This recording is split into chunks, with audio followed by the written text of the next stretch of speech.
Hello दोस्तों, कैसे हैं आप लोग। उम्मीद करते हैं सभी अच्छे होंगे। तो आज का क्लास जो है बहुत ही महत्वपूर्ण आपके लिए होने वाला है। आज की क्लास में हम लोग बातें करेंगे लोग कि कैसे जो है 20 से 25 दिन में पूरी एग्ज़ाम को क्लियर करें। ठीक है, और ये वीडियो जो है ना हर तरह के आपके डाउट को क्लियर कर देगा। सबसे पहले हम लोग बात करेंगे लोग कि 1 to 5 जो PRT वाले हैं उनके लिए कैसे तैयारी करना है। फुल तैयारी पूरी बताऊंगा कि कैसे पढ़ना है, और दूसरा GS 40 नंबर की तैयारी कैसे करें। दोनों विषय पर बात किया जाएगा। सबसे बड़ी बात क्या है ना कि आपके मन में दो तरह के क्वेश्चन हमेशा घूमते होंगे कि क्या पढ़ना है, और दूसरा क्वेश्चन कि क्या नहीं पढ़ना है। इन दोनों क्वेश्चनों में भारी कन्फ्यूजन आपको क्रिएट होता है। आयोग बोल दे कि इन 10 किताबों में से ही क्वेश्चन पूछेंगे, ठीक है, तो इतनी गारंटी है कि हर कोई वो 10 किताब को लाइन बाय लाइन रट जाएगा, कोना ब कोना पढ़ जाएगा। लेकिन आयोग नहीं बताया कि कौन किताबों से पूछ रहा है। फिर भी आयोग ने इशारों में बोल चुका है, आप सभी नहीं पता कर पा रहे हैं। आपको लग रहा है कि किन किताबों से क्वेश्चन आएंगे, कहाँ से क्वेश्चन आ रहे हैं। अब तक आप लोग अगर नहीं समझ पाए हैं तो भारी कन्फ्यूजन में है। उसी सारी कन्फ्यूजन को दूर करने के लिए आज के वीडियो है। तो शुरू करते हैं आज के टॉपिक को। सबसे पहले समझेंगे कि 1 to 5 PRT में क्वेश्चन कहाँ से आ रहे हैं, और क्वेश्चन कौन कौन से क्वेश्चन कितने आ रहे हैं, किस विषय पर ज़्यादा ध्यान दें। करंट अफेयर का टोटल जो क्वेश्चन जो आ रहा है 15 से 16 क्वेश्चन आप सभी का आ रहा है। अच्छा क्वेश्चन है। वही GS में जाइएगा, GS 40 में तो 8 ही नंबर का क्वेश्चन है। ठीक है, तो यहाँ दोगुना हो जाएगा, यानी लगभग 16 क्वेश्चन जो है करंट अफेयर का पूछे जा सकते हैं। ज्योग्राफी ज़्यादा क्वेश्चन है। ज्योग्राफी जो है आपका 25 क्वेश्चन लगभग रह रहा है। 20 से 25 यानी 22, 23, 24 ऐसे क्वेश्चन आने की संभावना बन सकती है। पिछली बार 24 क्वेश्चन थे। ठीक है, हिस्ट्री का जो क्वेश्चन है इस बार भी 20 से 22 क्वेश्चन आने की संभावना इस बार भी बनती है। 20 प्लस क्वेश्चन मान के चलिए हिस्ट्री के क्वेश्चन आएंगे। पॉलिटी का बहुत कम क्वेश्चन पूछ रहा है, 5 से 6 क्वेश्चन पूछ रहा है, और उसके लिए खास ज़रूरी नहीं है क्या पढ़ना है, बस एक छोटा सा नोट्स में बताऊंगा, उसको फॉलो कर लीजिएगा, हो जाएगा। ठीक है, पॉलिटी हो जाएगा आपका। 5 क्वेश्चन पूछ रहा है, 5 प्लस क्वेश्चन इस बार भी रहेंगे। 5 होगा या 6 होगा, उससे ज़्यादा नहीं क्वेश्चन पूछेगा। साइंस अच्छा खासा क्वेश्चन पूछ रहा है। इसमें भी साइंस में 25 प्लस क्वेश्चन रह रहे हैं। पिछले बार 24 क्वेश्चन थे, 10 क्वेश्चन थे बायोलॉजी में, यानी 8 क्वेश्चन बायोलॉजी का था और 2 क्वेश्चन EVS का था। दोनों को ऐड कर दिया जाए लगभग 10 क्वेश्चन थे। फिजिक्स का भी क्वेश्चन 8 था, 7 से 8 क्वेश्चन था। केमिस्ट्री का भी 7 से 8 क्वेश्चन था, यानी कि टोटल मिला दिया जाए तो 24 प्लस क्वेश्चन आए हुए थे पिछले बार के। इस बार भी हो सकता है कि 20 से 25 क्वेश्चन आने की संभावना बन सकती है, यानी कि लगभग मान के चलिए 20 प्लस क्वेश्चन इसमें भी आएंगे। मैथ और रीजनिंग दोनों मिला के लगभग 30 प्लस क्वेश्चन, यानी कि 16 मैथ में थे, 16 रीजनिंग में थे, 32 क्वेश्चन था। इस बार भी 30 प्लस क्वेश्चन आने की संभावना बन सकती है। ये था पिछली एग्जाम की क्वेश्चन कैसे कैसे आया हुआ था। अब इन सभी को तैयारी कैसे करना है, कैसे पढ़ना है। पहले बात करते हैं करंट अफेयर को कैसे पढ़े, 1 to 5 वालों के लिए भी और GS वालों के लिए भी। GS में क्या तरीका है, GS में जो है आप सभी को पता है कि 5 भागों में बांटा गया है। कितने भागों में भैया, 5 भागों में। पहला है आपका मान के चलिए कि मैथ मान लेते हैं, करंट अफेयर, उसके बाद से हिस्ट्री, ज्योग्राफी, उसके बाद साइंस। ठीक है, इन सभी में 8-8 नंबर का क्वेश्चन पूछते हैं। उसका फिक्स है कि 8 नंबर मैथ रहेगा, 8 नंबर रीजनिंग रहेगा, 8 नंबर करंट रहेगा, 8 नंबर हिस्ट्री रहेगा, ज्योग्राफी रहेगा और साइंस रहेगा 8-8 नंबर का। टोटल मिला के 40 नंबर का रहेगा और 40 मार्क्स का रहेगा। और ये बहुत महत्वपूर्ण होता है। GS का जो 40 नंबर का होता है ना, यही स्कोरिंग सब्जेक्ट होता है और यही नंबर आप लोग को एग्ज़ाम क्लियर कराता है। याद रखिएगा, GS में कोशिश करें कि 30 सही बन जाए, यानी 30 नंबर आ जाए कम से कम 40 में। बहुत ख़राब जाए फिर भी 25 प्लस कम से कम कोशिश करें बनाने के लिए। उसके बाद कन्फर्म आपकी रिजल्ट बनेगी, एकदम कन्फर्म बनेगी। जिनका भी 25 प्लस सही हो जाएगा रिजल्ट कन्फर्म बनेगा। ठीक है, तो उस तरह से तैयारी करना है कि GS में 25 कम से कम, बहुत ख़राब जाए तो 25 ज़रूर सही हो, या बेहतर अगर पकड़ हो तो 30 ज़रूर लाए उसमें। अब 1 to 5 वालों के लिए बात करते हैं तो करंट अफेयर और GS वालों के भी करंट अफेयर, यही दोनों का same to same current affair है। कैसे फॉलो करना है, करंट अफेयर का तरीका होता है 12, 6 और 3। ये तरीका 12, 6, 3 क्या है इसको बताता हूँ। 12 मंथ का करंट अफेयर, 6 मंथ का करंट अफेयर और 3 मंथ का करंट अफेयर।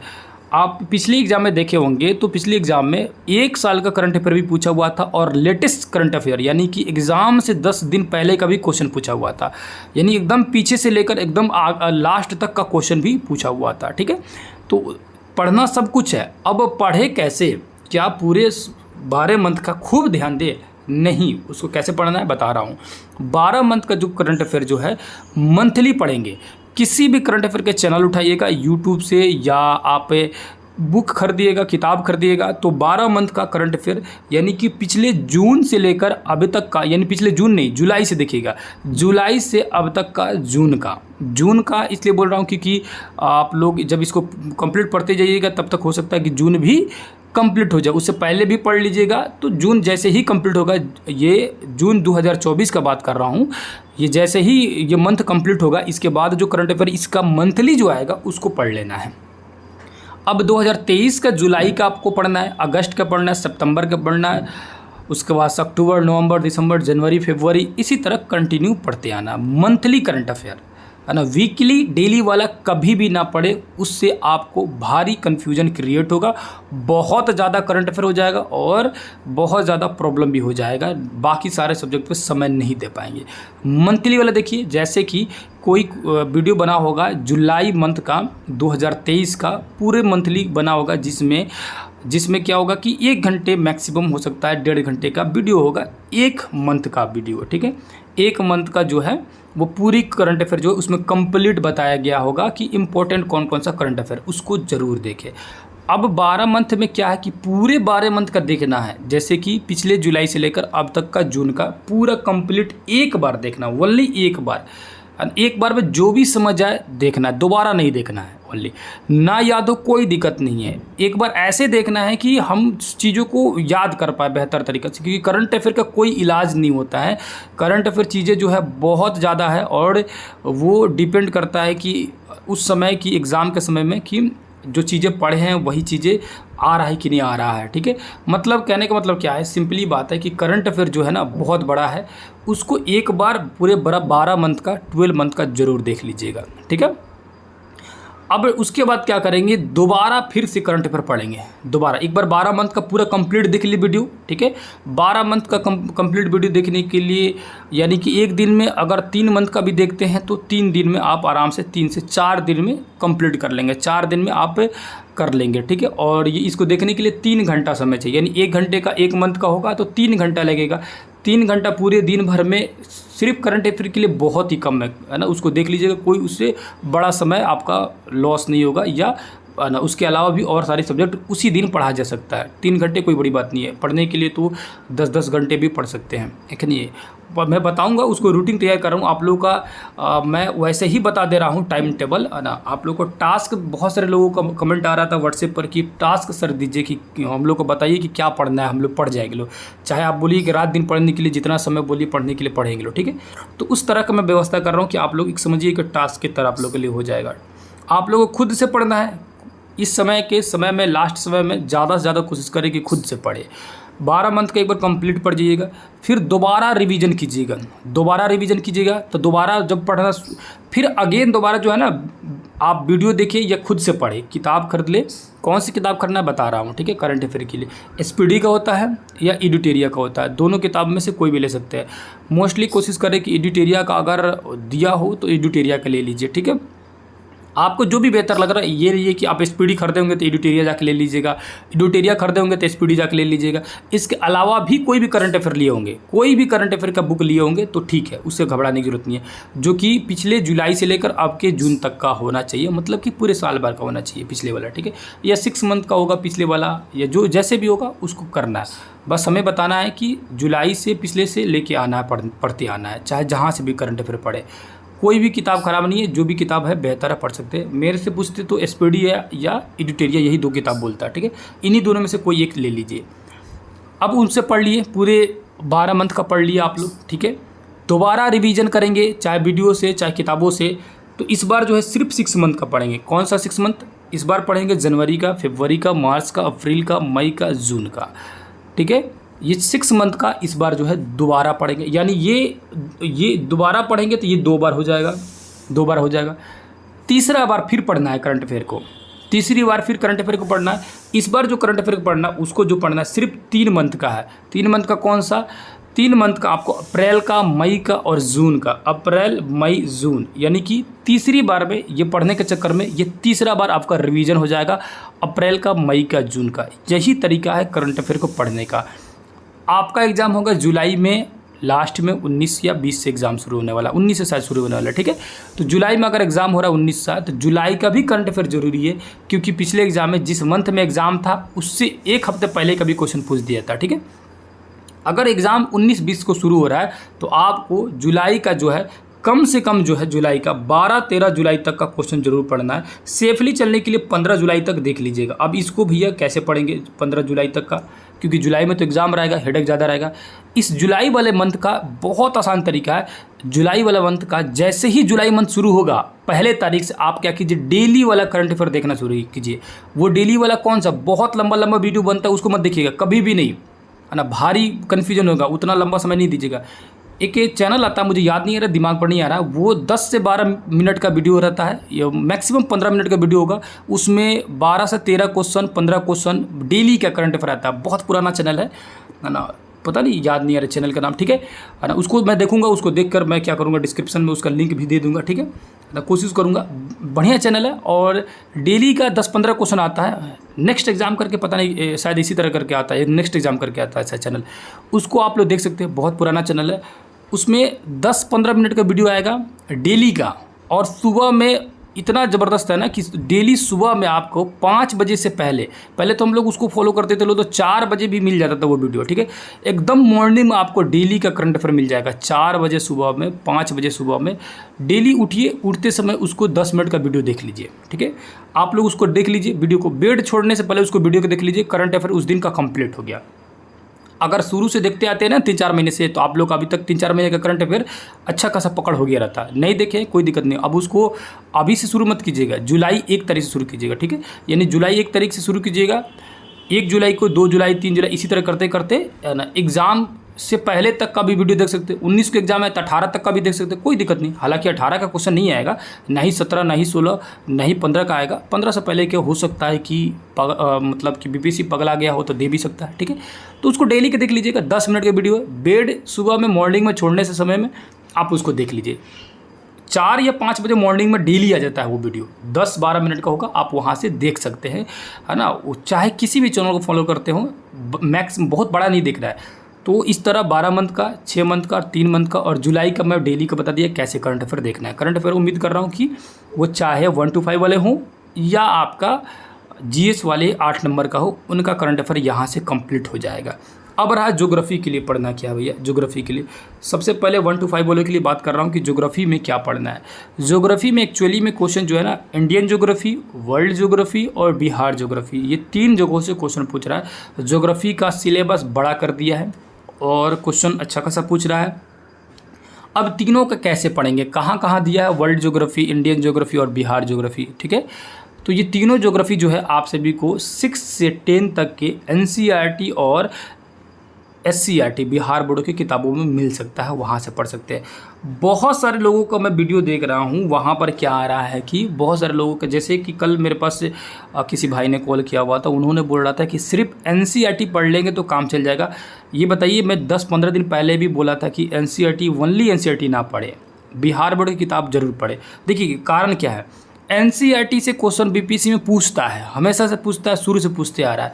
लेकिन जो टीआरई की जो एग्ज़ाम हो रहा है, इस एग्ज़ाम में आपको टीचर बनना, और टीचर बनने के बाद एटलीस्ट आपको बिहार बोर्ड की ही किताब पढ़ाना है, ना कि एनसीईआरटी की किताब पढ़ाना है। तो बिहार बोर्ड की जब किताब आपको पढ़ाना है तो जाहिर सी बात है कि बिहार बोर्ड से कंटेंट तो रहेंगे ही, क्योंकि जिन चीज़ों को आपको पढ़ाना है उन चीज़ों के बारे में आपको नॉलेज है कि नहीं है, ये तो क्वेश्चन 100% पूछेगा बीपीएससी वाला, ठीक है। तो एनसीईआरटी जरूरी है, बिहार बोर्ड मजबूरी है पढ़ना, ठीक है। यानी एनसीईआरटी पढ़ना जरूरी है और एससीईआरटी किताबों को पढ़ना मजबूरी है। इसको छोड़े ना, बिल्कुल ना छोड़े, बिल्कुल अवॉइड ना करके चले, है ना। तो बहुत ज़रूरी है, दोनों को साथ में पढ़ें। दोनों को साथ में पढ़ेंगे तो टेंशन, ये बहुत सारे लोगों को लग रहा है कि दोनों साथ में पढ़ेंगे तो बहुत ज़्यादा पढ़ना पड़ेगा। बहुत ज़्यादा नहीं पढ़ना है, रिवीजन होगा आपका। कैसे रिवीजन होगा, एनसीईआरटी में जो चीज़ें दिए गए वही चीज़ें एससीईआरटी में दिए गए, 5 से 10% अलग होगा, 5 से 10% चीज़ें दोनों में अलग होगा। वही चीज़ें तो जो अलग है उसी चीज़ को तो ढूंढना है कि दोनों में अलग क्या दिया है। अब एनसीईआरटी जो पढ़े होंगे, जब बिहार बोर्ड का जब पढ़ेंगे ना, तो सेम टू सेम चीज़ें मिलेंगी। 5-10% किसी में मिलेगा, किसी में तो उतना भी चेंज नहीं है, 2-3% अलग है, ठीक है।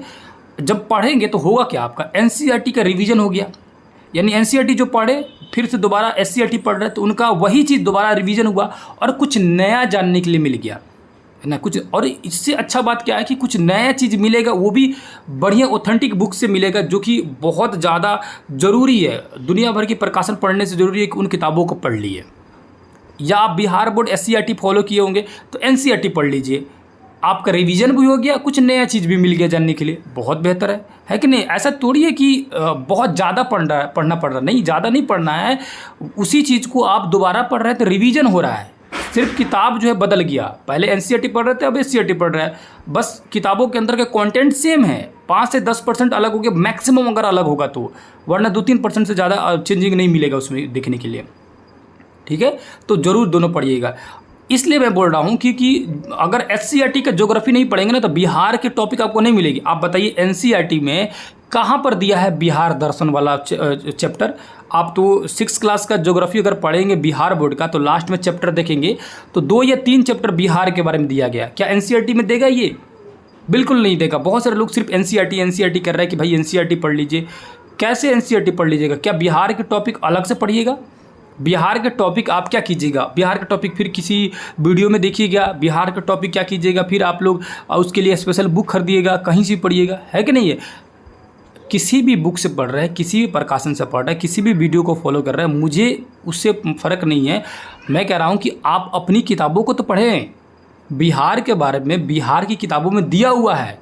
आप 6 क्लास की किताब उठा के देखिए, 7th क्लास की किताब उठा के देखिए, 10th क्लास की किताब उठा कर देखिए, ज्योग्राफी का बिहार के बारे में डिटेल से समझाया गया।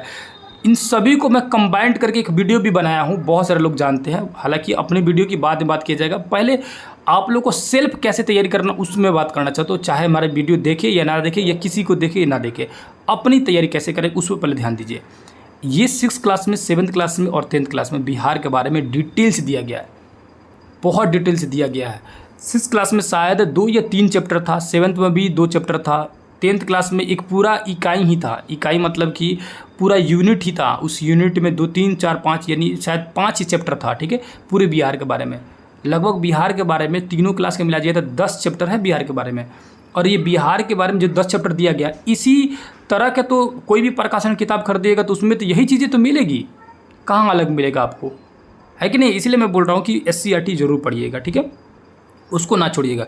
तो ज्योग्राफी के लिए 6 class, 7th class, 8th class, 9th class, 10th class, ये 10th क्लास तक का, ये पूरे 5 क्लास का, 6 से लेकर 10 तक का 5 क्लास का एनसीईआरटी और बिहार बोर्ड दोनों ज़रूरी है। इससे क्या होगा कि आपका वर्ल्ड ज्योग्राफी, इंडियन ज्योग्राफी और उसके साथ साथ बिहार ज्योग्राफी तीनों कंप्लीट हो जाएगा। तीनों को पढ़ने के लिए बहुत ज़्यादा समय नहीं लगेगा। इसलिए नहीं समय लगेगा, आपके दिमाग में बैठ के जा रहा है कि इन सभी किताबों को पढ़ना है, एक एक लाइन देखना है, समझना है, काफ़ी समय लगेगा। ये सभी किताब जो है 6 से 10 तक का आपके बचपन में पढ़े हुए किताबें हैं। आप इसको पढ़ रहे होंगे ना तो आपको खुद लग रहा होगा कि बहुत ईजी दिया गया। उस समय आप लोग पढ़ते होंगे लो तो आपको थोड़ा भारी लगा होगा, जब उस क्लास में होंगे लो अभी पढ़ने में बहुत ईजी लग रहा होगा। तो ऐसा नहीं है कि होता क्या ना, देखिए होता क्या है कि दूसरा किसी प्रकाशन की किताब पढ़िएगा ना, अगर उसमें कोई भारी टर्म लिखा रहेगा ना तो आपको लगेगा कि बहुत हार्ड किताब है, बहुत ज़्यादा इसमें डिफ़िकल्ट वर्ड दिया गया है। लेकिन जब अपने एनसीईआरटी या बिहार बोर्ड की किताबों को पढ़ा जाता है ना तो एक दिमाग में साइकोलॉजिकल फैक्ट होता है कि ये चीज़ें कि हमें लगता है कि बहुत ईजी चीज़ें पढ़ रहा है, तो वो याद ज़्यादा बेहतर से होता है। इसीलिए मैं बोल रहा हूँ, आपको बोल रहा हूँ बार बार कि किसी प्रकाशन किताबों से ज़्यादा बेहतर है कि आप जो है अपनी एनसीईआरटी और एससीईआरटी को पढ़े, वो याद जल्दी होगा क्योंकि आपकी दिमाग वो सेट है कि ये बच्चा वाला किताब है ना, ये 6 से 10 वाली क्लास की किताब है, तो वो तेज़ी से आपको समझ जाएगी वो बातों को। और उसमें कहानी की तरह समझाने की कोशिश भी किया गया है, इस बात को ध्यान रख के बनाया गया किताबों को कि ये 6 क्लास के बच्चे पढ़ रहे हैं, 7th का, 8th का, 9th का, तो इसलिए आपको बेहतर समझ आएगा। क्योंकि आप लोग तो 6 से 10 वाले स्टूडेंट तो है नहीं, आप तो हाई लेवल के हैं, तो आपको वो चीज़ें बहुत बेहतर तरीके से समझ आएगी, आप उसको पढ़ें। ज्योग्राफी के लिए 6 से 10 पढ़िएगा। हिस्ट्री के लिए कहाँ से क्वेश्चन आ रहा है? हिस्ट्री के लिए जो क्वेश्चन जो आ रहा है वो हिस्ट्री का जो क्वेश्चन है वो सिर्फ और सिर्फ आधुनिक भारत से आ रहा है क्वेश्चन। याद रखिएगा, बहुत सारे लोगों का कन्फ्यूजन है इस बात का कि INM क्या है। बार बार हर जगह मैं देखता हूँ कि INM इंडियन नेशनल मूवमेंट। आपको पता है कि इंडियन नेशनल मूवमेंट में कहाँ तक टॉपिक है? इंडियन नेशनल मूवमेंट आप टॉपिक पढ़ लीजिए, पूरी क्वेश्चन कभी भी नहीं लड़ेगा उसमें से। कभी भी नहीं लड़ेगा उसमें से क्वेश्चन। आपका जो इतिहास का जो क्वेश्चन 1 to 5 में 20 नंबर का जो क्वेश्चन आने वाला है ना, आप सिर्फ इंडियन नेशनल मूवमेंट पढ़ के जाइए, क्वेश्चन नहीं लड़ेगा उसमें से। मैक्सिमम क्वेश्चन आता है लेकिन 100% उसमें से नहीं आएगा। आप इस कन्फ्यूजन में ना रहे कि सिर्फ इंडियन नेशनल मूवमेंट पढ़ ले, आप पूरी 8 क्लास के इतिहास को कंप्लीट पढ़िएगा। अरे सिर्फ मैं देख रहा हूँ क्या ना कि बहुत सारे लोगों को मेरे पास कॉल भी आता है, बहुत सारे लोगों को एक तरह से बन गया है, पूरी तरह से माहौल क्रिएट कर दिया गया है कि INM पढ़ लो, INM पढ़ लो, INM पढ़ लो। भाई आप 8 क्लास पूरा पढ़े, आप रिस्क ना ले, है ना। INM से क्वेश्चन ज़्यादा पूछ रहे, बहुत अच्छी बात है। आप मॉडर्न हिस्ट्री पर ज़्यादा फोकस रहें, मॉडर्न हिस्ट्री में आपका INM भी कंप्लीट हो जाएगा, भारत में पूरी कंप्लीट चीज़ें हो जाएगी। जैसे कि जो भारत का आधुनिक इतिहास है उसमें अंग्रेज आए कैसे और आज़ादी तक की सारी कहानी उसमें डिटेल से मिलेगी। अंग्रेज़ों की नीतियाँ मिलेगी, जनजातीय विद्रोह मिलेगा, 1857 की क्रांति मिलेगी, सामाजिक सुधार मिलेगा, हर चीज़ मिलेगा। सिर्फ और सिर्फ गांधी युग या INM पर ध्यान ना दे, ठीक है। ये सब को पढ़े, सब पे उतना ही मेहनत करें, तब जाके आपका जो है कंप्लीट होगा हिस्ट्री में INM भूल कभी नहीं। बहुत सारे लोग कह रहे हैं INM पढ़ लेंगे काम चल जाएगा। INM ठीक है, INM से पिछली बार क्वेश्चन ज़्यादा था, इसके पहले भी क्वेश्चन ज़्यादा था। ऐसा नहीं है कि इसी में क्वेश्चन ज़्यादा है, आप BPSC का PT दीजिएगा उसमें भी INM से ज़्यादा क्वेश्चन रहते हैं, ठीक है। लेकिन मैं क्या कर रहा हूँ कि आपका अगर INM अगर 20 से 22 क्वेश्चन जो आ रहा है उसमें से मान के चलो कि 15 क्वेश्चन जो है INM से पूछा, 10 क्वेश्चन जो है वो आधुनिक भारत यानी कि आधुनिक भारत के इतिहास यानी कि अंग्रेज़ों की नीतियाँ, अंग्रेज़ों की बहुत सारे जो कर थे, टैक्स लगाए थे, या सामाजिक विद्रोह जो हुआ, जनजातीय विद्रोह जो हुआ, है ना, जो धार्मिक नीति थी, शिक्षा की नीति थी, बहुत सारे जो बदलाव जो अंग्रेज़ों ने किया, अगर उन सभी से क्वेश्चन पूछेगा 10 क्वेश्चन, तो क्या उसको छोड़ दीजिएगा? 1-2 नंबर से तो आपका रिजल्ट का इधर उधर हो जाता है, तो 10 नंबर तो बहुत बड़ी बात हो गई, है ना। मानते हैं कि 25 में आपका 15 INM पूछ देगा, ठीक है ना। INM एक हुआ क्या ना कि एक माहौल क्रिएट हो गया कि INM क्या है, कुछ भी नहीं है। INM के चक्कर में ना पड़े। INM का मतलब होता है कि पूरी 8वां क्लास डिटेल में पढ़े, पूरी 8 क्लास का इतिहास डिटेल में पढ़े, सिर्फ INM के चक्कर में नहीं पढ़े। ऐसे होता क्या ना कि जैसे मैं भी मजबूरी वश क्या करता हूँ कि वीडियो को ऊपर थंबनेल पर दे देता हूँ कि INM, है ना, क्योंकि डिमांड वही है कि INM ही मुझे पढ़ना है, INM खूब पढ़ाइए। INM नहीं, 8वां क्लास पूरा पढ़िए भाई साहब। 8वां क्लास आप लोग प्लीज़ 8वीं क्लास को, 8 क्लास का इतिहास को NCERT और SCERT दोनों क्लास को ज़रूर पढ़े, पूरी कंप्लीट को पढ़े, पूरी कंप्लीट को सेम वैल्यू दे। भारतीय राष्ट्रीय आंदोलन को वैल्यू दे रहे हैं बहुत ज़्यादा आप लोग, सबको वैल्यू सेम टू सेम दे, हर एक चैप्टर का वैल्यू दे, हर एक चैप्टर का महत्व है। एग्ज़ाम का थोड़ा भी पैटर्न बदला तो पूरी प्रॉब्लम हो जाएगी। पूरे आधुनिक भारत को यानी सिर्फ 8 क्लास को, और 10th क्लास में याद रखिएगा भारत में राष्ट्रवाद जो है, या भारत का राष्ट्रवाद जो है, ये भारत में राष्ट्रवाद NCERT में दूसरा नंबर चैप्टर है 10वां क्लास में, और बिहार बोर्ड में सेम चैप्टर 4था नंबर चैप्टर है, यानी कि सेम टॉपिक जो है 4थे नंबर चैप्टर में। यानी 10th क्लास के इतिहास में से वनली एक चैप्टर पढ़ना है। NCERT वालों के लिए दूसरा नंबर चैप्टर, बिहार बोर्ड वालों के लिए 4था नंबर चैप्टर, यानी वहाँ से वो चैप्टर को उठाकर पढ़ लीजिएगा और 8वां क्लास कंप्लीट पढ़िएगा। इससे क्या होगा, आपका इतिहास का डर खत्म हो जाएगा, टोटली कंप्लीट डर खत्म हो जाएगा। इस तरह से आपका हिस्ट्री जो है कंप्लीट हो जाएगा। तैयारी हिस्ट्री के लिए दोनों के लिए बता दिया हूँ। अब जो GS वाले जो है, GS वालों के लिए भी हिस्ट्री सेम टू सेम है। हिस्ट्री जो है 8 क्लास कंप्लीट पढ़िएगा, और 10th क्लास का दूसरा नंबर चैप्टर जो है NCERT का, और 4था नंबर चैप्टर SCERT का पढ़ लीजिएगा। चैप्टर का नाम है भारत में राष्ट्रवाद, इसको पढ़ लीजिएगा, ठीक है। इससे कंप्लीट हो जाएगा। पॉलिटिकल साइंस के लिए क्या करना है, पॉलिटिकल साइंस GS वालों के लिए तो है नहीं, मतलब कि GS में जो 40 नंबर में पॉलिटिकल साइंस नहीं आएगा। पॉलिटी जो है आप लोगों के लिए जो कि 1 to 5 वाले हैं उनके लिए 4 से 5 क्वेश्चन आएगा। उसके लिए कोई भी नॉर्मल सा आपके पास नोट्स होगा, उस नोट से पढ़ सकते हैं, कोई खास उसमें से क्वेश्चन नहीं पूछता है, किसी भी नोट से पढ़ सकते हैं आपके पास से। इसको पूरी किताब को फॉलो नहीं कीजिएगा आप लोग, ना ही 8, 9, 10 पढ़िएगा, ना ही 6 to 8 पढ़िएगा, कुछ भी नहीं पढ़िएगा, है ना। आप 5 नंबर के लिए 6 to 8 किताब को नहीं पढ़िएगा, क्योंकि 6 to 8 अगर पढ़िएगा ना, आप क्या कीजिएगा कि previous previous year question bank BPSC का बना लीजिएगा, ठीक है। पॉलिटिकल साइंस के लिए वहाँ से क्वेश्चन रिपीट करेंगे, कंफर्म है कि 2-3 क्वेश्चन वहाँ से रिपीट कर जाएंगे, ठीक है। बीपीएससी का एक पूर्वावलोकन का बुक आता है, पूर्वावलोकन करके, ठीक है, बीपीएससी का आता है, वहाँ से आप पॉलिटिकल साइंस को आराम से कंप्लीट कर सकते हैं, बिल्कुल कर सकते हैं, ठीक है। पूर्वावलोकन बुक है, उसमें लगभग 20 से 25 साल का बीपीएससी पीटी का बुक है, वहाँ से पॉलिटिकल साइंस का क्वेश्चन उठाइएगा, टॉपिक वाइज दिया रहता है, सब्जेक्ट वाइज पॉलिटिकल साइंस का क्वेश्चन उठाइएगा, वहाँ से सारे क्वेश्चन को डील कर लीजिएगा। मैं कोशिश करूँगा उसका वीडियो लाने के लिए। ये सारी चीज़ें जितनी भी बता रहा हूँ ना, सबका मैं बनाऊँगा वीडियो और सबका बताऊँगा, ठीक है। और बना हुआ भी है, मैं उसको आप लोग अरेंज कर दे रहा हूँ कि कैसे क्या देखना है। अब साइंस के लिए सबसे बड़ी पहाड़ है आपका साइंस। साइंस का ना सिलेबस ठीक ठाक है, ना ही कोई टॉपिक ठीक ठाक है, ना ही कोई तरीका है। अब साइंस के लिए सबसे बड़ा सरदर्द है 1 to 5 के लिए साइंस को कैसे पढ़ना है, क्योंकि साइंस के बहुत सारे ऐसे क्वेश्चन हैं जो कि 12 लेवल तक का क्वेश्चन पूछता है। बहुत सारे ऐसे क्वेश्चन है कि इसमें समझते हैं लोग। तो साइंस के लिए जो है आप सभी को तैयारी करने के लिए, पढ़ने के लिए, तो साइंस का 12 तक भी पढ़िएगा तो कम पड़ जाएगा, लेकिन साइंस का तरीका क्या है, उसको बेहतर तरीक़े से कैसे पढ़ लिया जाए ताकि चीज़ें भी कंप्लीट हो जाए और अच्छे तरीके से भी समझ आ जाए।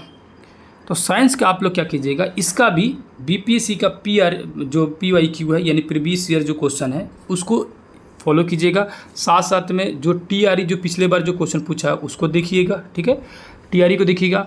और किताबों को अगर पढ़ना होगा, है ना, किताब को अगर पढ़ना पड़ेगा तो आप लोग क्या कीजिएगा, लोग 8 क्लास का किताब जो है, 8 क्लास की किताब को पढ़ लीजिएगा, पूरी किताब पढ़िएगा। 8 क्लास के जो साइंस जो है, NCERT का साइंस, NCERT का, बिहार बोर्ड का साइंस की देखने की जरूरत नहीं, इसमें बिहार बोर्ड की जरूरत नहीं, क्योंकि साइंस दोनों में कॉमन रहता है, थोड़ा बहुत चेंज रहता है।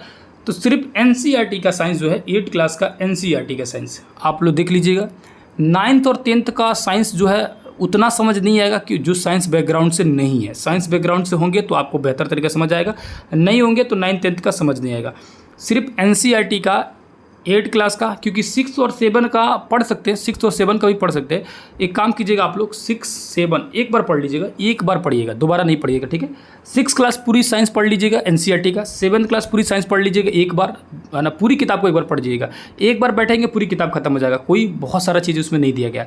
8 क्लास का साइंस देखिएगा, 8 क्लास का थोड़ा सा ध्यान से देखिएगा। 6, 7 का बोल रहा हूँ कि उसको एक बार ऐसे देख लिए, पढ़ लिए, बहुत सारी चीज़ें याद हो गया, नहीं याद हुआ कोई दिक्कत नहीं, मेन टॉपिक उसको पढ़ते चलेगा। NCERT का, सिर्फ NCERT का साइंस के लिए NCERT पढ़ना, बिहार बोर्ड जरूरी नहीं है। 8 क्लास का बढ़िया से देखिएगा। 9, 10 छोड़ दीजिएगा, क्योंकि 9, 10 लेवल अप हो जाएगा, जिनका साइंस बैकग्राउंड नहीं है उनके लिए हेडेक हो जाएगा। अब जो है तो इतना पढ़ने से क्या हो जाएगा, इतना पढ़ने से नहीं होगा।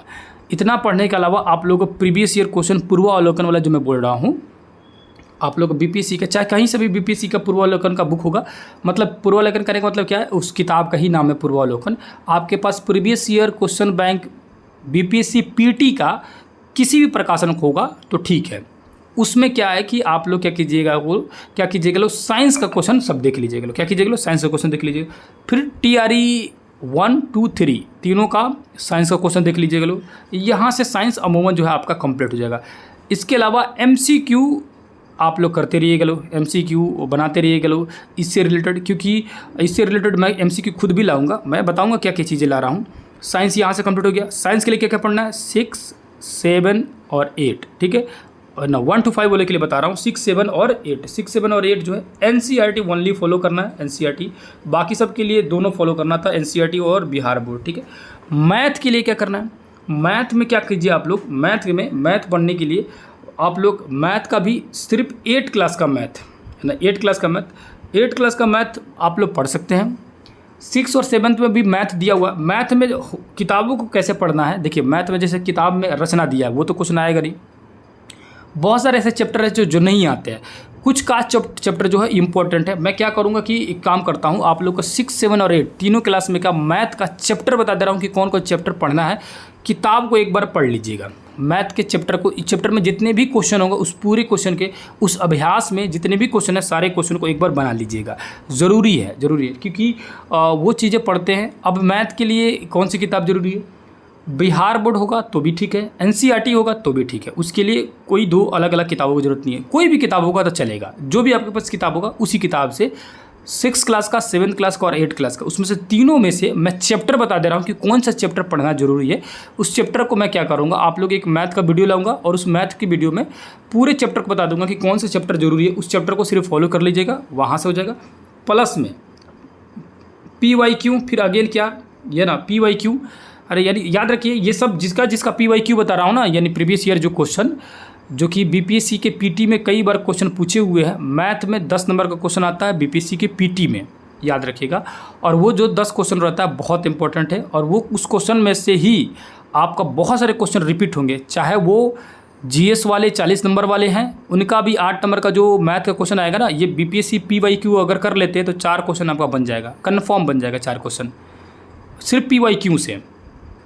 2-3 क्वेश्चन जो है, और जो है बाकी जो 4 क्वेश्चन बचते हैं उसमें से 2-3 क्वेश्चन जो अपने कॉमन सेंस से मैथ के बारे में ठीक ठाक नॉलेज, जैसे मान के चलिए कि किन्हीं का, जैसे कि बहुत सारे लोग हैं जिनका 8 में 8 भी क्वेश्चन नहीं बनता, मतलब कि एक भी क्वेश्चन नहीं बन पाता है, 1-2 क्वेश्चन गलती से सही होता है। उनके लिए मैं बोल रहा हूँ कि सिर्फ BPSC का PYQ कर लेंगे, यानी प्रीवियस ईयर क्वेश्चन बैंक को अगर प्रैक्टिस कर लेते हैं तो मैथ में 8 नंबर GS वालों के लिए 4 वहीं से बन जाएगा।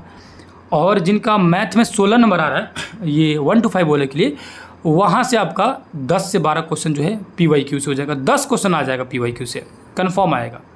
8 से 10 तो एकदम श्योर रहना है क्वेश्चन। और बाकी जो क्वेश्चन बच गए उसके लिए आप लोग को बता रहा हूँ कि वो किताबों का मैं जो चैप्टर बताऊँगा उसको प्रैक्टिस कीजिएगा तो वो भी कंप्लीट हो जाएगा। PYQ कर लीजिएगा। पिछले जो TRE में जो मैथ के क्वेश्चन जितना भी पूछे हुए हैं, चाहे 1 2 3, उसको भी देख लीजिएगा। PYQ में याद रखिएगा BPSC PT प्लस TRE दोनों के लिए, दोनों में जो भी प्रीवियस ईयर क्वेश्चन है दोनों को देखना है, ठीक है, उससे कंप्लीट हो जाएगा। रीजनिंग का क्या है, रीजनिंग के लिए तो आपको BPSC PT में भी रीजनिंग पूछता है ना, BPSC PT में भी रीजनिंग पूछता है, लेकिन वो रीजनिंग से उतना ज़्यादा नहीं हो पाएगा। रीजनिंग के क्वेश्चन ज़्यादा है आप लोग के लिए 1 to 5 वाले के लिए। 8 वालों के लिए GS में 8 नंबर का जो मैथ पूछेगा उसके लिए रीजनिंग कोई खास ज़रूरी नहीं है, लेकिन आपके लिए ज़रूरी है। तो रीजनिंग का कोशिश करें कि किसी भी चैनल को फॉलो करें या किसी भी किताबों को फॉलो करें जिसमें लग रहा है कि हाँ चीज़ें जो है यहाँ बेहतर बताया जा रहा है ओनली TRE के लिए। इसके लिए आप एक बार प्रैक्टिस कर लीजिएगा। तो रीजनिंग मोस्टली जो रीजनिंग जो होता है ना, जिनका मैथ ठीक ठाक होता है उनका रीजनिंग ऑटोमेटिक ठीक रहता है, ठीक है। तो रीजनिंग में मैथ का पकड़ बनाइएगा तो रीजनिंग जो है उसका एक साथ कंप्लीट हो जाएगा, मैथ और रीजनिंग दोनों तैयारी हो जाएगा, ठीक है। मैथ का तैयारी करते करते रीजनिंग भी मोस्टली 16 में 8-10 क्वेश्चन आसानी से बन जाते हैं। एक बार इसको किसी भी चैनल से आप लोग फॉलो करते होंगे तो आप लोग का पकड़ बन चुका होगा, उम्मीद है। नहीं भी बना होगा तो आप अभी जो है कर सकते हैं। इस तरह करंट अफेयर का बता दिया, ज्योग्राफी बता दिया, हिस्ट्री बता दिया, पॉलिटिकल आपका उसका साइंस, मैथ, रीजनिंग सब समझ आ गया। अब जो है ज्योग्राफी का जो है GS वालों के लिए नहीं बताया था, ज्योग्राफी GS वालों के लिए। अब GS में बात किया जाए, GS में, और लास्ट में बताऊंगा कि दोनों को कैसे मैं तैयारी कराऊंगा। तो GS जो है, GS में जो 5 भागों में बटा रहता है, यानी कि मैथ, उसके बाद हिस्ट्री, ज्योग्राफी, करंट और साइंस, ठीक है। ये 5 भागों में बटे हुए हैं। तो उसमें देखेंगे मैथ का जो चीज़ सेम टू सेम जो ये चीज़ें करना है वही फॉलो करना है। इसमें भी 8 नंबर के लिए और 16 नंबर के लिए एक ही चीज़ है। आप PYQ को देखें, प्रीवियस ईयर क्वेश्चन को PT वाले का, उसको फॉलो करें। और मेन जो टॉपिक बताऊंगा, जो चैप्टर बताऊंगा, उस अभ्यास जो बताऊंगा उससे एक्सरसाइज यानी अभ्यास को बना लीजिएगा। उम्मीद है कि 8 नंबर का जो है मैथ आपका वहाँ से हो जाएगा। हिस्ट्री में जो 8 नंबर का है इनके लिए भी वही बोलूँगा कि 8वां क्लास का हिस्ट्री पूरा देखिए, चाहे NCERT और बिहार बोर्ड दोनों को देखें। और साथ साथ में 10th क्लास का दूसरा नंबर जो चैप्टर है NCERT वाला, और SCERT में चौथा नंबर चैप्टर उसको देख ले। ज्योग्राफी में क्या ज़रूरी है, ज्योग्राफी में जो GS वाले हैं, जो 40 नंबर GS वाले, उनके लिए सिर्फ और सिर्फ ज्योग्राफी जो है, इंडियन ज्योग्राफी पूछ रहा है। इंडियन ज्योग्राफी के लिए क्या ज़रूरी है, तो इंडियन ज्योग्राफी की 8 नंबर की बात है तो 8 नंबर में आपको 9th और 10th देख लीजिएगा तो काम चल जाएगा। 8 क्लास ना भी देखेंगे तो चलेगा, कोई दिक्कत नहीं है ना। हालांकि एक बार अगर देख चुके होंगे तो बेहतर होगा। अब तक आगे की मैं बातें बता रहा हूँ, पीछे आप देख लिए हो तो बहुत बेहतर है, नहीं देखेंगे तो छोड़ दीजिएगा, है ना। आपके पास समय अगर लग रहा है कि बाकी सारे सब्जेक्ट जो है कंप्लीट है तो 8 9 10th, 8 class 9th class 10th class, है ना। 8 class 9th class 10th class का ज्योग्राफी जो है देखिएगा, है ना। 6 to 8 वालों के लिए 6 to 8 वालों के नहीं, मतलब GS वालों के लिए मैं बता रहा हूँ, GS 40 नंबर हर क्लास के लिए, है ना। इनके लिए ज्योग्राफी जो है क्या क्या पढ़ना है, 8 क्लास 9th क्लास और 10th क्लास, ठीक है। पढ़ना बहुत ज़्यादा ज़रूरी होगा, है ना। सिर्फ 9th और 10th पढ़ लेंगे तभी भी काम चल जाएगा, 9th 10th पढ़ लेंगे तभी भी हो जाएगा। इनको डिटेल में पढ़ना है। उसके अलावा क्या है, उसके अलावा जो है ज्योग्राफी के अलावा आपका करंट अफेयर का जो तरीका बताया वही वाला तरीका इसमें भी होगा। आपका जो कि पॉलिटिकल साइंस तो पूछता नहीं है, हिस्ट्री हो गया, करंट अफेयर हो गया, मैथ हो गया, साइंस का सेम टू सेम जो ये तरीका बताया। PYQ के अलावा, है ना, आप लोग को जो TRE में जो पहले क्वेश्चन पूछा उसको देखना है, और साथ ही साथ में MCQ वगैरह भी देख लेना, हो जाएगा ये, ठीक है। 6, 7, 8 क्लास का साइंस जो है GS में नहीं पूछता है, वो तो लेवल कम हो जाएगा। 1 to 5 के लिए 6, 7, 8 का साइंस से काम चल जाता है। इस तरह से 1 to 5 और GS वाले के लिए उम्मीद कर रहा हूँ कि चीज़ें अब बेहतर समझ आया होगा। अब भी किसी को डाउट होगा, अभी भी किसी को कन्फ्यूजन होगा, तो आप लोग का कॉल आया था, लेकिन मैं 2-3 दिन से रिसीव नहीं कर पा रहा था क्योंकि थोड़ा सा बिजी था, क्योंकि रीज़न पता है आप सभी को, कई बार मैं बताया हूँ। अब जो है आप सभी जो है कॉल करना होगा तो 9905550148, ठीक है। आप सभी कॉल कीजिएगा, है ना, कॉल कीजिएगा। वहाँ पर किसी भी तरह का डाउट होगा ना, चीज़ें बताने में अगर कोई चीज़ छूट गया होगा, जैसे लग रहा होगा कि सर ये नहीं बता पाए आप, तो ये चीज़ें नहीं बताएं, ये चीज़ें मेरे लिए प्रॉब्लम था, ये चीज़ का मेरा सोल्यूशन नहीं निकला, तो आप लोग कॉल कीजिएगा, यहाँ पर बातें कीजिएगा। कोई भी प्रॉब्लम होगा उसको दूर करने की कोशिश करूँगा, ठीक है। और घबराए नहीं, होगा, धीरे धीरे सारी चीज़ हो जाएगा। आप अब से जो है एकदम बेजोड़ लग जाइए। हम जो क्या कर रहे हैं, अब रही बात हमारी जो है, ये तरीका आप अपने से फॉलो कर सकते हैं, पढ़ सकते हैं। किसी भी वीडियो देखिए ना देखिए, किसी को फॉलो नहीं करें, उससे कोई मतलब नहीं है। मेरा मेन लक्ष्य है कि आप किसी तरह एग्ज़ाम निकालें और ज़्यादा से ज़्यादा लोग निकालें, ठीक है। मैक्सिमम लोग जो भी हमारे साथ जुड़े हैं उसमें से मैं चाहता हूँ कि मैक्सिमम लोगों का रिजल्ट हो, क्योंकि मैं शुरू से ही आप लोग को NCERT और SCERT को पढ़ाते आ रहा हूँ, हर चीज़ को पढ़ाते आ रहा हूँ। ऐसा नहीं है कि वो ज़रूरी चीज़ें, जैसे होता है ना कि सिर्फ एग्ज़ाम में पहले जो क्वेश्चन पूछे उसी से इर्द गिर्द पढ़ा दिया। आपको क्या पता है कि उस एग्ज़ाम जो पिछले जो क्वेश्चन पूछा है उसी के इर्द गिर्द क्वेश्चन रहेगा, क्वेश्चन नहीं बदलेगा? ऐसा कोई ज़रूरी है? नहीं ज़रूरी है। पूरी किताब को कम से कम जो है कह रहा है कि भाई आधुनिक भारत पूछ रहा है, तो पूरी आधुनिक भारत क्यों नहीं पढ़ रहे हैं आप लोग? सिर्फ INM के चक्कर में क्यों पढ़े हैं लोग? INM पढ़ लेंगे, हो जाएगा, क्यों इसके चक्कर में पढ़े? आप पूरी किताब को पढ़े, पूरी 8वीं क्लास की किताब पढ़े, और 10th क्लास का जो बता रहा हूँ चैप्टर भारत में राष्ट्रवाद, उसको पढ़े। दोनों को एक साथ सम्मिलित रूप से पढ़े, NCERT और बिहार बोर्ड दोनों पढ़े, ना छोड़े भाई साहब। मैं आप लोग से लगभग 1.5 महीने से इस चीज़ों को बताते आ रहा हूँ, 1.5 महीने से रिक्वेस्ट करते आ रहा हूँ कि इन चीज़ों को ना छोड़े।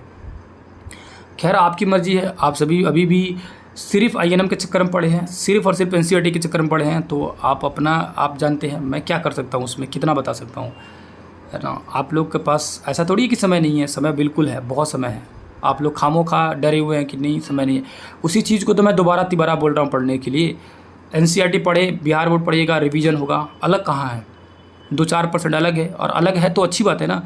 कभी भी नया किताब पढ़ा जाता है, कुछ नया पॉइंट मिलता है तो अच्छा लगता है कि हाँ चलो नया कुछ सीखने के लिए मिला, तो अच्छी तो बात है। आपको पढ़िएगा तो सेम चीज़ है, जैसे इतिहास की किताब अलग अलग प्रकाशन के लेते हैं, तो क्या सेम एकदम अलग हो जाता है?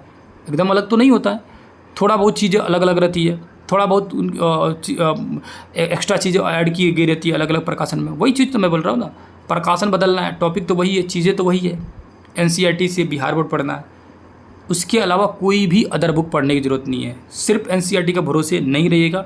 जो मेरी बात मान रहा होगा, मेरी बातें आप लोग सुन रहे होंगे, जैसे भी सुन रहे होंगे, आप NCERT के भरोसे नहीं बैठेंगे, बिहार बोर्ड की किताबों को ज़रूर फॉलो करेंगे। जिनके लिए मैं बताया हूँ वो ज़रूरी है, बिल्कुल ज़रूरी है, बहुत ज़्यादा ज़रूरी है, ठीक है। और अभी भी किसी तरह का परेशानी होगा तो बिल्कुल उस नंबर पे आप लोग कॉल कीजिएगा, अपनी समस्याओं को बताइएगा, वहाँ पर उस समस्याओं को दूर करने की कोशिश करूँगा। हम लोग जो है अब जो है मैं नया एक तरीका सोचा हूँ, क्या जो अभी लगातार मेरा वीडियो देख रहे होंगे, 2-3 वीडियो जो लगातार आए हुए हैं, उसमें मैंने क्या किया है कि चैप्टर को जो भी पढ़ा रहा हूँ उसके लास्ट में MCQ करा दे रहा हूँ। इससे क्या हो ना कि चीज़ें क्लियर हो जा रही है कि हाँ चैप्टर में क्या क्या चीज़ें ज़रूरी है और क्या क्या पढ़ा मैं, उसको हो गया, ठीक है। अब ये चीज़ें कंप्लीट हो जाएगी आज या कल में। हमको लग रहा है कि आपका जो है 9th पढ़ा दूंगा, और 9th तो आज कंप्लीट हो जाएगा। 9th का ज्योग्राफी जो है वो आज कंप्लीट हो जाएगा। 9th का इतिहास भी मैं कोशिश करूँगा कि आज या कल में कंप्लीट कर दूँ। उसके बाद 10th का जो है 2-3 दिनों में कंप्लीट कर देंगे। मतलब क्या है ना कि जितना जल्दी हो सके उसको कंप्लीट कर दूँगा। आज 21 तारीख हो गया ना, तो 21 तारीख हो गया, तो आप समझ के चलिए कि आप लोग को ये आने वाले 9 दिन में जो कि चैप्टर और एमसीक्यू कंप्लीट करा दूंगा। उसके बाद जो 1 जुलाई से बेहतरीन तरीक़ा से उसी चीज़ का रिवीजन कराऊंगा। कैसे रिवीजन कराऊंगा? इस बार जो रिवीजन कराऊंगा उसमें वन लाइनर लेके आऊँगा। वन लाइनर कहाँ से लेके आ रहा हूँ? वन लाइनर जो बन रहा है वो बना रहा हूँ मैं एनसीईआरटी और बिहार बोर्ड की किताबों को ध्यान में रखते हुए चैप्टर वाइज ऑनलाइनर बन रहा है और प्रत्येक चैप्टर से मैक्सिमम क्वेश्चन बना रहा हूँ। मैक्सिमम क्वेश्चन मैं अगर कह रहा हूँ ना कि किताब पर आपको भरोसा है, एनसीईआरटी और बिहार बोर्ड की किताबों पर भरोसा है, तो याद रखिएगा उन किताबों से मैं इतना क्वेश्चन लेकर आऊँगा, इतनी ज़्यादा क्वेश्चन उसको लेकर आऊँगा, इतिहास का और भूगोल का। ठीक है, इन 2 सब्जेक्टों का, जो कि जीएस वालों के लिए बहुत ज़रूरी है और जिनका मेन होगा उनके लिए भी। इतना ज़्यादा उसमें से क्वेश्चन लेके आऊँगा कि एक भी पॉइंट नहीं छूटेगा और क्वेश्चन चाहे जैसे भी पूछे, किताब के अंदर से क्वेश्चन 100+ क्वेश्चन रहेंगे, यानी 120 में 100 क्वेश्चन तो ज़रूर आएगा, बहुत ख़राब भी आएगा तो किताब के अंदर से क्वेश्चन आएंगे और वो सारे के सारे क्वेश्चन आपका कंफर्म बनेगा। आपका 40 नंबर में हिस्ट्री होगा तो समझ जाइएगा 30+ किताब के अंदर से क्वेश्चन रहेंगे और 30+ का तैयारी जो है उस वन लाइनर के माध्यम से आप लोगों को करा दूंगा। मैं आप लोग को चैप्टर वाइज पढ़ाया, मैराथन पढ़ाया, आप लोग एमसीक्यू के साथ पढ़ा रहा हूँ। ठीक है, वो भी कंप्लीट हो जाएगा 2-4 दिनों में कंप्लीट हो जाएगा। उसके बाद जो है अब जो आएगा वन लाइनर फॉर्म में आएगा, बेहतरीन तरीक़ा से आएगा वन लाइनर फॉर्म में, वो तगड़ा आएगा। ठीक है, उससे क्या होगा ना, जितना कुछ पढ़े वाला ना उस सब चीज़ का एक कंप्लीट रिवीजन होगा, है ना, कंप्लीट रिवीजन होगा और ज़बरदस्त तरीके से होगा। उसमें ग्रुप डिस्कशन की तरह होगा, है ना। उसमें आप लोग क्वेश्चन पूछिएगा, है ना, उसमें आप लोग को जो भी डाउट होगा पूछिएगा, उसमें आप लोग को जिस भी तरह की समस्या को सारा चीज़ पूछिएगा, आप लोग को पहले ही बता दूंगा। और उसमें क्या करूँगा ना, मैं पहले ही बता दूंगा कि कल जो है हम लोग क्या पढ़ने वाले हैं। इससे क्या होगा कि आप लोग उसको रिवीजन कीजिएगा। उसके बाद वन लाइनर जब पढ़ाऊँगा ना तो आप लोग को याद होगा बेहतर तरीक़ा से और खूब बताइएगा उसका क्वेश्चन का सवाल का जवाब। जैसे बता दूंगा कि चलो कि आज हम लोग ये क्या किया जाएगा कि इतिहास का ये चैप्टर पढ़ना है या भूगोल का ये चैप्टर पढ़ना है, इन क्लासों को पढ़ना है। 4-5 चैप्टर बता दूंगा और एक दिन में एक नहीं, मैक्सिमम चैप्टर का कोशिश किया जाएगा जितना हो सके। ठीक है, उस तरह हमको लग रहा है कि आप लोग का कंप्लीट हो जाएगा। अब भी कोई कसर छूटा हो तो बताइए, आप लोग कमेंट करके बताइएगा कि ये चीज़ें छूट रहा है। मैं कोशिश कर रहा हूँ कि कंप्लीट आप लोग को तैयारी करा दूँ, साइंस का भी, करंट अफेयर का भी, मैथ का भी। मैथ का मैं अभ्यास का चैप्टर बता दे रहा हूँ। ठीक है, आप लोगों को एक वीडियो बनाऊंगा जिसमें मैथ का चैप्टर बता दूंगा कि 6 क्लास, 7 क्लास और 8 क्लास में तीनों में कौन कौन अभ्यास जरूरी है, PYQ कैसे मिलेगा, कहाँ से मिलेगा, TRE का क्वेश्चन तो आप लोग को ऑनलाइन से मिल जाएगा। ठीक है, PYQ का भी मिल जाता है ऑनलाइन, उसको मैं बता दूंगा कैसे मिलेगा। ठीक है, उस चीज़ों को फॉलो कर लीजिएगा। मतलब मैथ के लिए कंप्लीट एक वीडियो बना देता हूँ कि क्या क्या पढ़ना है, वहाँ से मैथ पढ़ लीजिए, हो जाएगा, है ना। मैथ आपका जिनका 16 नंबर का मैथ पूछेगा 1 to 5 में और जिनका 8 नंबर GS से पूछेगा, दोनों के लिए हो जाएगा। करंट अफेयर का तरीका बता दिया, वो बेस्ट तरीका है। 12 महीने के 1 बार, 6 महीने का 2 बार, 3 महीने का 3 बार, इस तरह कंप्लीट हो जाएगा। यही तरीका है 12-6-3 करके पढ़ने का, बहुत बढ़िया तरीका है। उसके अलावा साइंस का मैं बता दिया, साइंस के लिए 1 to 5 के लिए 6, 7, 8 दो एक बार पढ़ लीजिएगा और उसका PYQ जरूर पढ़िएगा, GS वाले भी और 1 to 5 वाले भी। PYQ BPSC का, PT का और TRE का, दोनों का देख लीजिएगा, हो जाएगा। मैं कराऊंगा उसको, मैं भी कराऊंगा और आप भी उसको करते रहिएगा। मैं टास्क दे दूंगा ताकि आप लोग उसको कंप्लीट करते रहें। हिस्ट्री ज्योग्राफी का बता दिया कि हिस्ट्री कैसे पढ़ना, ज्योग्राफी करना। उम्मीद है कि 40 नंबर GS के लिए और 1 to 5 वालों के लिए कंप्लीट बता दिया। ठीक है, तो यहीं पे वीडियो को एंड करते हैं और जो भी प्रॉब्लम होगा आप लोग बेधड़क कमेंट कीजिएगा, बेधड़क कॉल कीजिएगा, जो भी हमसे हो पाएगा सारी चीज़ों को समझाने की कोशिश करूँगा। तो वीडियो को यहीं पे एंड किया जाएगा, फिर किसी दूसरे क्लास में मिलेंगे। तब तक के लिए बहुत बहुत धन्यवाद। नमस्कार, अस्सलाम वालेकुम, जय हिंद, जय भारत।